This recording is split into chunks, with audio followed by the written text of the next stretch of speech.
오늘 하나님께서 우리에게 주시는 말씀 시편 16편입니다.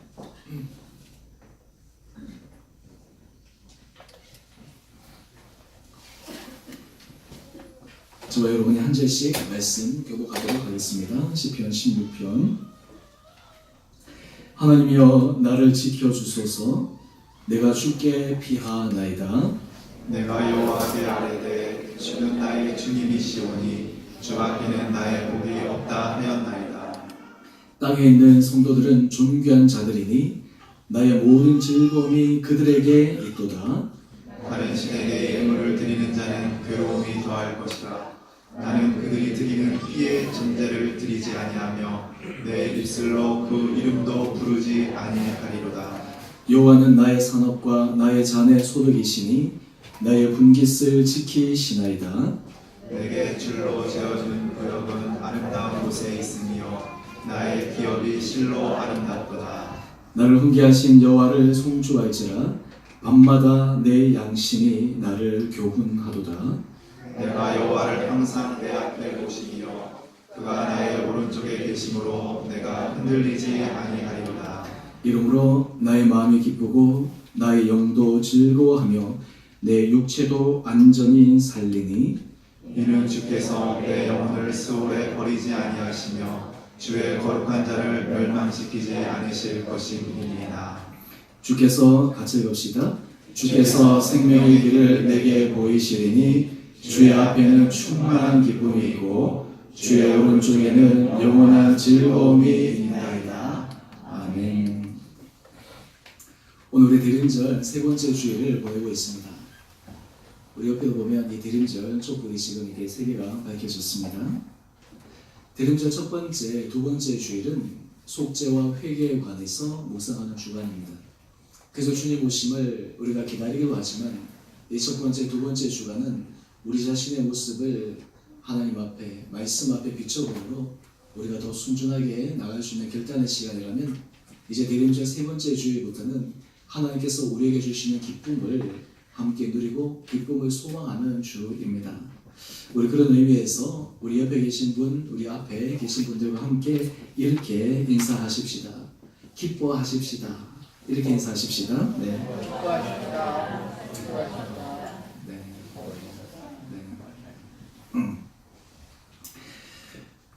오늘 성경에 여러 많은 말씀 가운데 참 우리에게 도전이 되는 말씀은 기쁨에 대한 말씀입니다.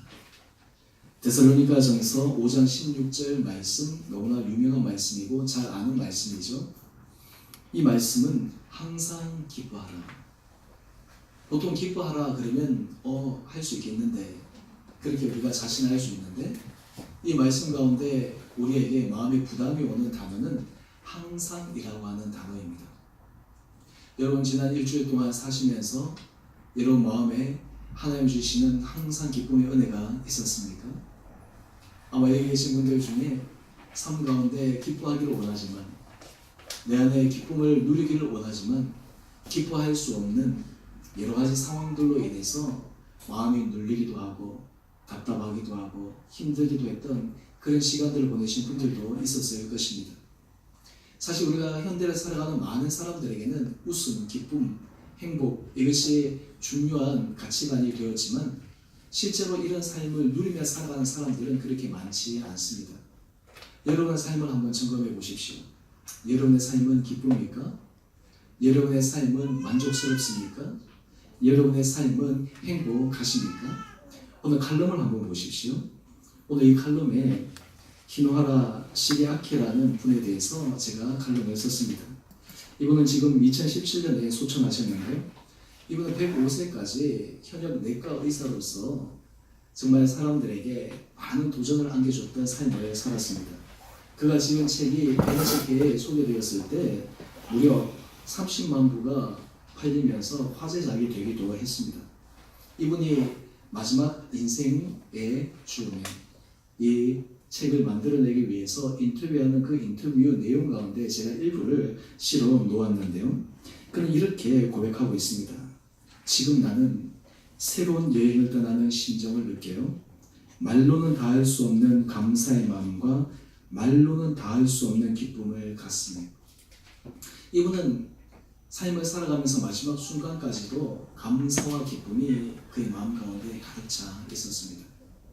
그러면서 젊은이들에게 또 그리고 현대의 힘든 상황을 살아가는 사람들에게 주님이 주시는 이 감사와 은혜의 기쁨을, 이 여행을 여러분도 함께 하지 않으시겠습니까? 라고 하는 것으로 이 마지막 인터뷰를 마감 지었습니다. 대림절 세 번째 주일의 큰 주제는 기쁨입니다. 그래서 제가 오늘 설교 제목을 기뻐하는 성도 이렇게 잡아보았습니다. 오늘 우리 삶 가운데 나는 정말 기뻐하는 성도인가? 나는 기쁨이 넘치는 성도인가? 나는 기쁨보다는 오히려 삶의 문제들로 인해서 마음이 준들려서 힘들어하고 괴로워하고 가슴 아파하고 답답해하는 그런 삶을 살아가고 있는가? 오늘 우리의 말씀을 통해서 하나님께서 우리에게 주신 이 기쁨의 은혜가 회복될 수 있는 귀한 시간 되기를 원합니다. 사도 바울은 이 기쁨에 대해서 이야기를 하며 특별히 성도들의 기쁨은 조건을 뛰어넘는 기쁨에 대해서 말씀하고 있습니다. 빌립보서 3장 1절 말씀인데 사도 바울이 권면하는 것은 끝으로 나의 형제들아 주 안에서 기뻐하라. 기뻐하는데 주 안에서 기뻐하라. 세상의 사람들이 기뻐하는 것과 성도들의 기쁨의 차이는 주 안에서 기뻐할 수 있느냐, 주 안에서 내가 즐거워할 수 있느냐라고 하는 것입니다. 그러면서 빌립보서 4장 4절에 다시 한번 권면합니다. 주 안에서 기뻐하는데 어떻게 기뻐하라냐면 주 안에서 항상 기뻐하라. 우리가 항상 기뻐하라라고 하는 말을 보다 구체적으로 적용시키면 주 안에서 항상 기뻐하라. 내가 다시 말하노니 기뻐하라. 지금 사도 바울이 이런 말씀을 쓸 때 그의 환경은 결코 녹록지 않았습니다. 그는 감옥에 갇힌 신세였습니다. 신체의 제한을 받고 있는 상황이었습니다. 여러 가지 환경이 그로 하여금 마음에 기쁨을 줄 수 있는 환경이 아니라 마음을 낙담하게 하고 힘들게 하고 고통스러운 순간이었습니다.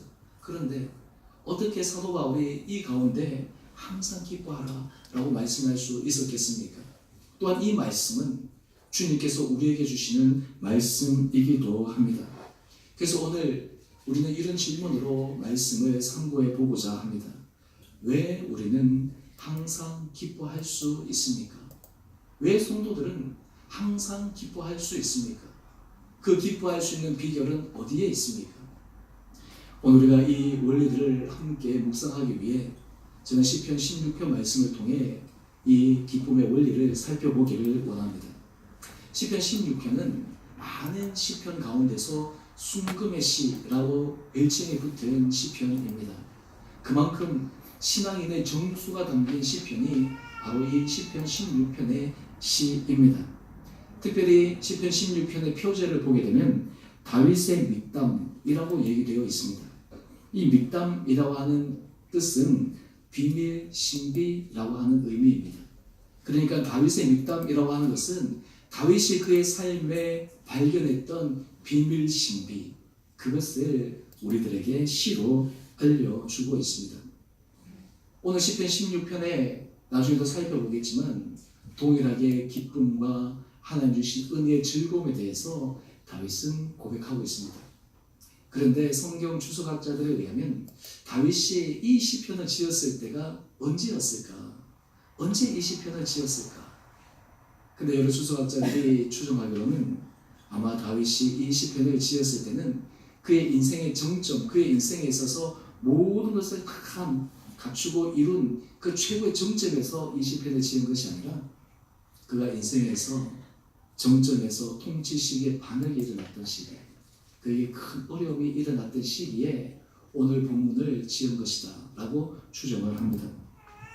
오늘 이런 가운데 다윗은 어떻게 그의 삶 가운데 환경을 초월한 기쁨과 즐거움의 노래를 부를 수 있었을까요? 오늘 이 다윗의 고백은 오늘 우리 모든 성도들의 고백이 되어야 하고 또한 이 다윗의 고백은 오늘 이 대림절 세 번째를 보내며 주님께서 우리들이 고백하기를 원하는 그런 고백과 맞닿아 있습니다. 오늘 세 가지로 함께 살펴보기를 원합니다. 먼저 첫 번째로 왜 우리는 항상 기뻐할 수 있습니까? 첫 번째는 이렇게 답할 수 있을 것입니다. 주님이 나의 복이 되심을 고백할 수 있기 때문입니다. 주님이 나의 복이 되심을 고백할 수 있기 때문에 우리는 항상 기뻐할 수 있습니다. 시편 16편 2절 다윗은 이렇게 고백합니다. 우리 다 같이 한 목소리로 함께 말씀 읽어보겠습니다. 시작. 내가 여호와께 말하되 주는 나의 주님이시오니 주밖에는 나의 복이 없다 하였나이다. 아멘. 오늘 다윗이 그의 인생에 있어서 기쁨의 가장 근원으로 주님이 나의 복이 되신다 라고 하는 고백을 하고 있습니다. 세상의 것은 늘 변합니다. 사람도 변하고 우리가 가지고 있는 물질도 어느 순간에 사라지고 건강도 쇠하여지고 사람은 우리가 생각하는 기쁨의 여러 가지 조건들 그런 것들을 갖추고 누리기 위해서 늘 고군분투하고 애쓰지만 불변한 진리는 그것은 변한다는 거예요. 그것은 사라진다는 거예요. 그것은 없어진다라고 하는 것입니다. 건강 우리가 끝까지 붙들 수 있습니까? 우리가 관계 끝까지 붙들 수 있습니까? 우리가 가지고 있는 물질 끝까지 우리가 안전하게 그것을 붙들고 살아갈 수 있다라고 장담할 수 있는 사람이 누가 있겠습니까? 그런데 이 세상에 영원 불변한 한 분 계신데 바로 그 분이 주님이십니다. 이 분은 환경과 상황과 형편에 의해서 움직이지 않으세요. 그렇기 때문에 우리 신앙인의 고백은 주님이 나의 복이십니다 라고 하는 것을 고백하게 될 때 하나님께서 우리들에게 놀라운 은혜의 기쁨의 출발이 거기서부터 비롯되어집니다. 하나님은 우리들에게 삶의 훈련을 시키십니다. 때로는 우리에게 좋은 것도 주시기도 하시고 때로는 어려운 것도 주기도 하시고 이런 모든 상황을 통해 우리들에게 가르치시고자 하시는 하나님의 중요한 교훈이 있어요. 그 교훈은 무엇이냐면 너는 나로 인해서만 기뻐할 수 있느냐. 제가 여기서 나로 인해서만이라고 말씀을 드렸어요. 나로 인해서만 기뻐할 수 있느냐. 내가 너의 복이라고만 고백할 수 있느냐. 오늘 주님이 나의 복이십니다 라는 것을 고백할 수 있는 사람이 인생의 기쁨을 누리며 살아가는 사람들입니다. 오늘 이렇게 고백하는 사람들에게는 하나님 주시는 놀라운 약속의 말씀이 있습니다. 시편 16편 1절 말씀입니다. 우리 이 말씀도 함께 읽어보겠습니다. 시작. 하나님이여 나를 지켜주소서. 내가 주께 피하나이다. 아멘. 하나님이 나의 복이라고 고백하는 사람은 하나님이 나를 지켜주시는 것을 경험할 수 있습니다. 우리 하나님은 우리의 건강도 지켜주시고 우리의 마음도 지켜주시고 우리의 자녀도 지켜주시고 우리가 하고 있는 모든 일도 지켜주십니다. 이것을 고백하는 사람은 주님만이 나의 복입니다 라는 것을 고백할 수 있기에 마음의 은혜와 평강을 경험할 수가 있습니다. 다윗은 시편 16편 5절에 그는 이것을 구체적으로 이렇게 고백합니다. 여호와는 나의 산업과 나의 잔의 소득이시니 나의 분깃을 지키시나이다. 여러분 주님이 우리의 복이라고 고백했을 때 하나님이 우리를 지켜주신다라는 하나님이 우리를 붙들어 주신다라고 하는 것입니다. 그러기에 우리 인생에서 주님만이 나의 복입니다 라고 하는 그 믿음의 고백을 가지고 살아가는 사람들은 이 세상이 감당할 수 없는 사람입니다. 신앙 안에서는 위기와 어려움, 고통, 아픔이 사람의 신앙을 넘어뜨리고 약하게 만드는 것이 아니라 그 순간에 주님이 나의 복이십니다 라는 믿음의 고백을 통해 신앙이 정상분량까지 자라가게 하십니다. 우리가 말씀을 묵상하며 주님이 나의 복이십니다 라는 것을 고백할 때 그때 하나님은 우리들에게 이루 말할 수 없는 은혜의 기쁨을 우리 심령 깊은 가운데서 허락하여 주십니다. 여기에 질문이 있습니다. 그러면 주님이 나의 복이십니다. 주님이 나를 지키십니다. 주님이 나를 붙들어 주십니다 라고 하는 것을 우리는 어떻게 구체적으로 분명하게 경험할 수가 있습니까? 바로 두 번째 포인트입니다. 우리 함께 두 번째 포인트 같이 읽어보겠습니다. 시작. 말씀으로 나를 교훈하시는 주님이 계시기 때문입니다. 주님이 나의 복이십니다. 주님이 나와 함께 하십니다 라는 고백은 다른 말로 하면 주의 말씀이 내 가운데 항상 있는 것을 의미합니다. 말씀이 우리 가운데 있을 때 주님이 우리와 함께하는 것을 경험할 수 있어요. 주님이 우리와 함께합니다 라고 하는 것은 심리적인 자기 최면이 아닙니다. 하나님의 말씀이 우리 생각과 우리 마음의 중심에 있을 때 그때 비로소 주님이 우리와 함께 하시는 거예요. 요한복음 말씀에 말씀이 육신이 되셨다 라고 하신 것처럼 그 말씀이 우리 가운데 있을 때 주님이 우리 삶 가운데 현존하는 은혜로 다가오게 됩니다. 그럴 때 우리 안에 놀라운 기쁨이 회복될 수가 있습니다.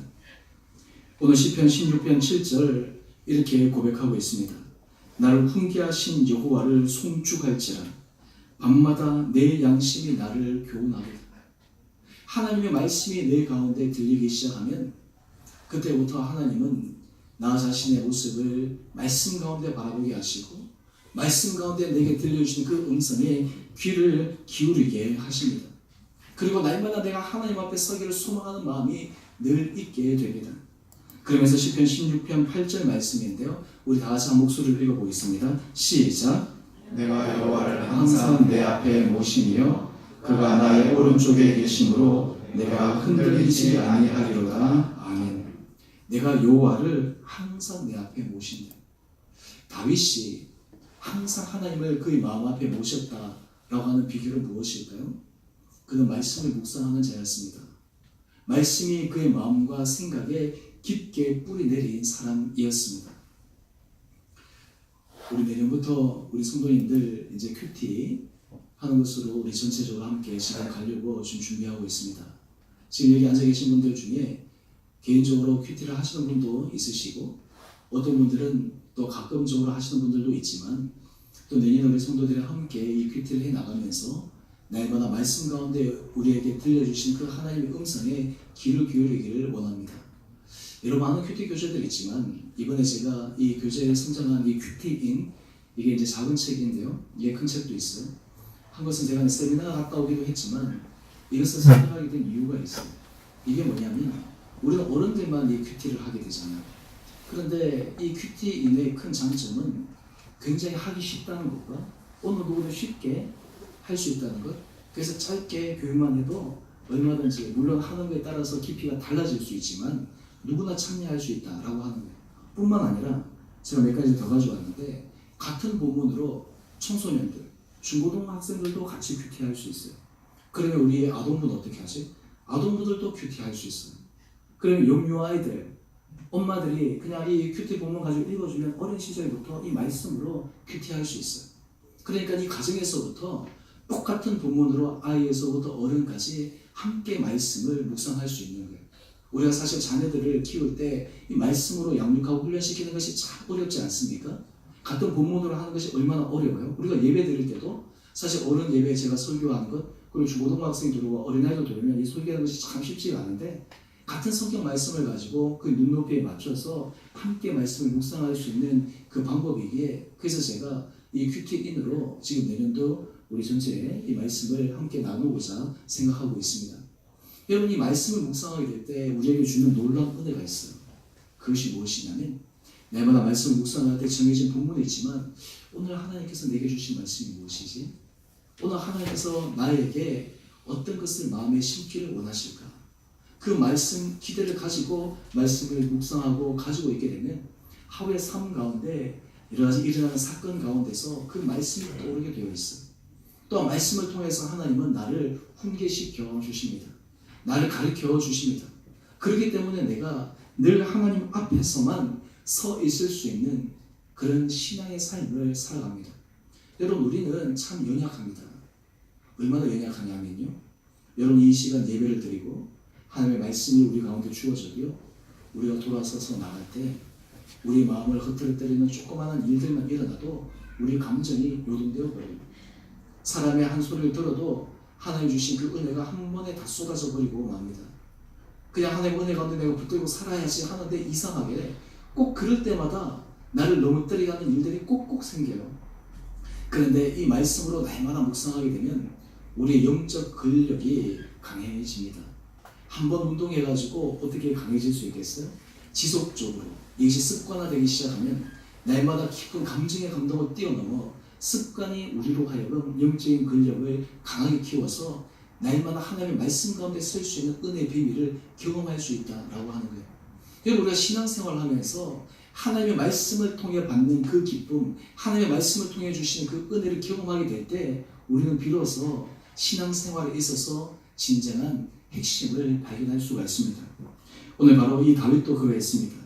우리 시편 16편 9절 말씀인데요. 우리 다 같이 한 목소리로 읽어봅시다. 시작. 이러므로 나의 마음이 기쁘고 나의 영도 즐거워하며 내 육체도 안전히 살리니.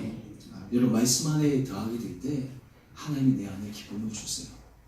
말씀 안에 더하게 될 때 내 영이 즐거워하게 되어 있습니다. 세상이 줄 수 없는 즐거움과 세상이 줄 수 없는 기쁨이 우리 가운데 있는 거예요. 우리가 말씀 앞에 설 때마다 하나님은 날마다 우리의 생각을 깨기를 원하십니다. 우리의 신앙이 왜 살아가지 못하는가? 우리의 신앙이 왜 깊게 들어가지 못하는가? 자기 자신의 신앙의 틀, 자기 자신의 생각의 관점, 자기 자신의 경험의 틀 안에서만 머물러 있기 때문에 그러합니다. 그렇기 때문에 하나님이 그것을 깨기 위해서 사용하는 방법이 있어요. 그것이 바로 고난입니다. 그것이 바로 시험입니다. 그것이 어려움입니다. 그것이 없으면 절대 깨어지지 않기 때문에 그냥 그대로만 쭉 가게 하는 거예요. 근데 때로 예기치 않는 어려움이 일어날 때마다 그때 비로소 하나님이 나로 하여금 더 깊은 단계에 들어가게 하시는 하나님의 능력을 경험하게 합니다. 또 제가 이 큐티 강의할 때 말씀드리겠지만 이 큐티는 이 전체적인 주제가 말씀에 나올 때 구속사적으로 바라보는데 이게 좀 쉽게 얘기하면 우리의 모든 삶에 일어나는 사건과 여러 가지 일들을 하나님께서 나를 만들어 가시는 그 은혜 아래 바라보는 관점을 가지고 우리가 이 말씀을 묵상해 가는 거예요. 우리가 흔히 일어났을 때 왜 하나님 이 일이 일어납니까? 라고 하는 그런 질문을 우리가 던지는데 우리가 이 말씀을 묵상하다 보면 이런 질문을 바뀝니다. 하나님이 이것을 통해 나를 어떻게 만들어 가기를 원하십니까? 하나님, 지금 내가 어려움이 있습니다. 나에게 힘든 순간이 있습니다. 나를 괴롭히는 사건이 있습니다. 때로는 내 마음속에 고통스러운 인간관계가 있습니다. 그런데 이러한 일들은 하나님이 나에게 어떻게 나를 만드시고 하나님의 사람으로 이끌어가기 위해서 이것을 나에게 주십니까? 라고 하는 관점으로 바뀌게 되는 거예요. 여러분, 신앙 가운데 말씀 가운데 의식이 변화될 때 하나님 우리들에게 놀라운 은혜의 경험을 허락하여 주십니다. 우리가 다른 사람들에게 복음을 전할 때, 우리가 다른 사람들에게 예수 그리스도의 은혜를 전할 때 우리가 어떻게 복음을 전할 수 있겠습니까? 예를 들어서 하나님은 내 은혜를 받았더니 내가 참 잘되게 해주셨습니다. 여러 가지 복을 주셨습니다. 이것도 복음을 전하는 비결이 되지만 우리가 하나님 앞에 받은 그 은혜는 조건과 환경을 뛰어넘어 나는 말씀 안에 들어갔을 때 하나님 내게 주신 그 은혜가 너무너무 커요. 내게 주신 감동이 너무너무 큽니다. 우리 주변에서 보게 되면 사람들에게 어떤 감동의 은혜가 깊게 있냐면 사람들이 잘 되었을 때, 사람들이 좋았을 때 하는 고백보다는 때로는 힘들고 어려운 그 순간에서도 나는 이런 상황 가운데 하나님께서 내게 주신 그 은혜가 감사합니다. 내게 주신 그 은혜가 고맙습니다. 라고 고백하는 사람을 통해 신앙이 다른 사람들에게 도전을 주는 것이죠. 우리가 신앙생활에서도 성숙한 사람은 어떤 사람입니까? 좋을 때 그의 성숙함이 드러나는 것이 아니라 힘들고 어렵고 답답한 순간에 우리의 성숙함이 드러납니다. 또한 우리는 모든 경우에는 하나님 앞에 하나님, 저는 미성숙한 자입니다. 저는 부족한 자입니다. 저는 연약한 자입니다. 하지만 하나님께서 나에게 은혜를 주실 때 비로소 나는 성숙한 자로 나아갈 수 있습니다. 이것을 경험하기에 이 기쁨의 근원은 내게 있는 것이 아니라 하나님께 있는 것입니다. 이 세상에서 주권의 기쁨을 가지고 있는 사람들은 늘 일시적이고 찰나적인 기쁨에 머물러 있습니다.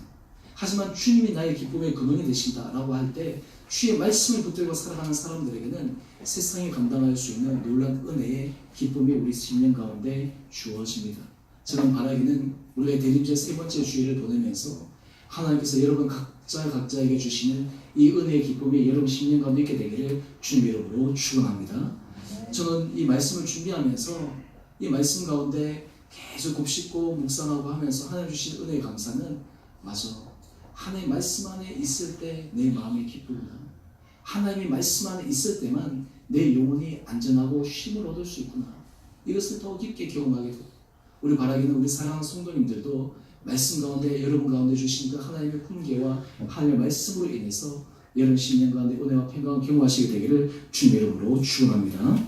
세 번째 우리가 기뻐할 수 있는 이유는 모든 상황에서 생명의 길을 내게 보여주시기 때문입니다. 하나님은 우리로 하여금 힘듦과 어려움과 답답한 순간들이 있는 그 가운데서 그것으로 결론이 나지 않습니다. 그것으로 끝을 내게 하시는 분이 아니세요. 너 한번 당해봐라. 너 이것저것 못했으니까 너 그에 대한 대가를 치러봐라. 인과 응보의 하나님이 아니십니다. 때로는 우리가 여러 가지 일들이 일어날 때 많은 경우에는 우리의 부족함으로 일어나게 되는 경우들이 많이 있습니다. 때로는 우리의 부족함과 상관없이 일어나게 되는 일들도 있지만 인과 응보는 그것으로 끝나는 거예요. 근데 하나님의 은혜는 무엇입니까? 어떤 일들이 내가 실수로 인해서 어떤 잘못된 결과가 가져올 수 있지만 하나님은 그것으로 끝이 아니라는 거예요. 그 다음 길을 우리에게 보여주시는 거예요. 내가 실수하고 내가 잘못했지만 그럼에도 불구하고 하나님의 은혜에 서 있게 되면 하나님은 그 다음 단계 우리가 전혀 예상하지 못했던 다음의 길로 우리를 인도하신다라고 하는 거예요. 시편 16편 11절의 말씀이 그러합니다. 우리가 이 말씀 함께 같이 읽어볼까요? 시작. 주께서 생명의 길을 내게 보이시리니 주의 앞에는 충만한 기쁨이 있고 주의 오른쪽에는 영원한 즐거움이 있나이다. 아멘. 여러분, 하나님께서 내게 생명의 길을 보여주신다 라는 분명한 믿음의 확신을 가지고 있는 사람에게는 모든 상황에 기쁨으로 나갈 수 있습니다. 우리가 왜 기뻐하지 못하는가 라고 하는 것을 가만히 분석해 보면요, 그 이유에는 결과에 대한 두려움입니다. 이 일들로 말미암아 어떤 결론이 일어날까? 만약에 우리가 어떻게 되든지 간에 항상 좋은 결론이 보장되어져 있다 하면 현재 우리가 걸어가는 모든 길들은 전혀 다른 관점으로 바라볼 거예요. 다른 말로 하면 그것이 어드벤처가 되는 것이죠. 제가 미국에서 처음 석사 학위를 할 때 제 지도 교수가 저한테 첫 번째 고민의 말로 그 말을 했습니다. 너 지금 상황을 즐겨라. 엔조이해라. 처음 가서 얼마나 힘들고 어려운데 즐겨라는 거예요. 즐겨라. 그런데 나중에 지나고 나니까 그 의미를 점차점차 깨닫게 됩니다. 우리가 삶을 즐거워할 수 있는 유일한 이유는요, 이 세상을 살아가는 사람들과 달리 믿음의 사람들은 결론이 주님 앞에 있기 때문에 하나님께서 우리의 인생을 가장 선한 길로 인도하신다는 것을 믿기에 순간순간 즐거워할 수 있고 순간순간을 누리면서 살아갈 수 있다라고 하는 거예요. 오늘 하나님께서 나에게 생명의 길을 열어주신다라고 하는 믿음의 확신이 있는 사람에게는 우리에게 주신 하나님의 은혜의 기쁨이 심령 가운데 있게 됩니다. 오늘 여러분들은 어떻습니까? 지금 여러분의 삶 가운데 하나님께서 어떤 생명의 길이 열려지기를 소망하고 있습니까? 여러분의 자녀들에게 하나님께서 어떤 생명의 길을 열어주시기를 여러분들이 기도하고 있습니까? 여러분의 가정 안에서 하나님께서 어떤 생명의 길을 열어주시기를 기대하고 소망하고 있습니까? 여러분이 하시는 일들 가운데 하나님께서 어떤 생명의 길을 열어주시기를 정말 하나님 앞에서 간절한 마음으로 소원하고 있습니까? 우리 육체의 연약함으로 인해서 어떤 부분에서 하나님께서 생명의 길을 열어주시기를 소망하고 있습니까? 우리 인간관계에서 하나님께서 어떻게 생명의 길을 열어주시기를 소망하고 있습니까? 근데 신앙 안에서 참 신기한 것은 우리는 어떻게 그 열어주실까에 대해서는 정확하게 알 수 없지만 분명한 것은 하나님께서 그 길을 열어주신다는 거예요. 하나님께서 그 길을 열어주신다는 믿음의 확신이 있는 거예요. 그래서 간증이라고 하는 것은 여기에 있습니다. 하나님께서 나에게 생명의 길을 열어주신다라는 것을 믿었는데 지나고 나서 보니까 내가 생각하지도 않게 하나님께서 열어주셨구나. 내가 이걸 경험하게 하시려고 하나님께서 나로 하여금 이 사망의 음침한 길을 걸어가게 하셨구나. 때로는 고난의 길을 걸어가게 하셨구나. 나로 하여금 답답한 길을 걸어가게 하셨구나. 때로 하나님께서 나에게 작은 은혜의 축복들을 허락하여 주셨구나.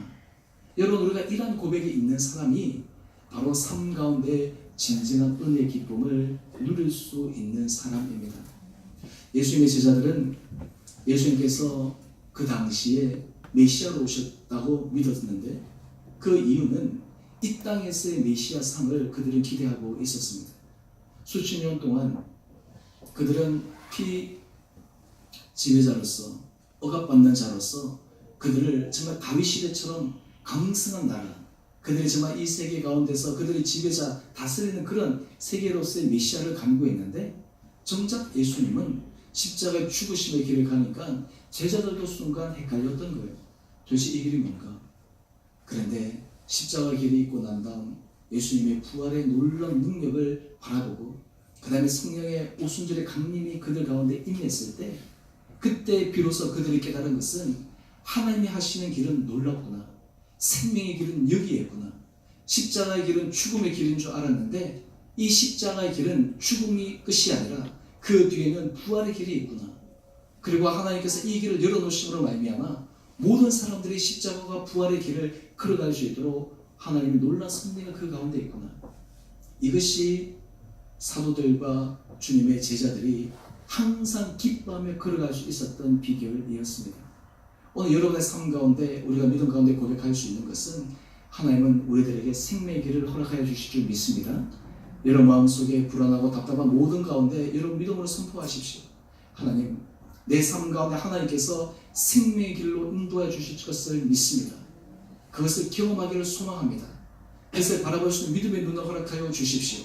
모든 것이 하나님의 손에서는 선한 것입니다. 하나님의 선한 것을 하나님의 손 아래서는 내 생각을 뛰어넘어 가장 최선의 것임을 내가 고백합니다. 이런 고백이 있을 때 우리 안에 하나님 주신 참된 은혜의 기쁨을 받아 누릴 수 있는 복된 삶이 되리라 확신합니다. 우리의 대림절 세 번째 주일을 보내면서 여러분 한 분 한 분들에게 세상이 주는 그런 기쁨, 조건의 기쁨, 내 생각의 기준이 가져오는 그 기쁨을 뛰어넘는 한 차원 높은 영적인 기쁨, 한 차원 높은 하나님이 우리에게 주시는 그 영원한 하늘의 기쁨이 여러분의 심령 가운데, 여러분의 생각 가운데, 삶 가운데 흘러넘쳐 날마다 우리를 생명의 길로 인도하시는 주님의 놀라운 은혜를 경험할 수 있는 한 분 한 분도 되시기를 주님의 이름으로 축원드립니다. 우리 함께 같이 찬양하겠습니다.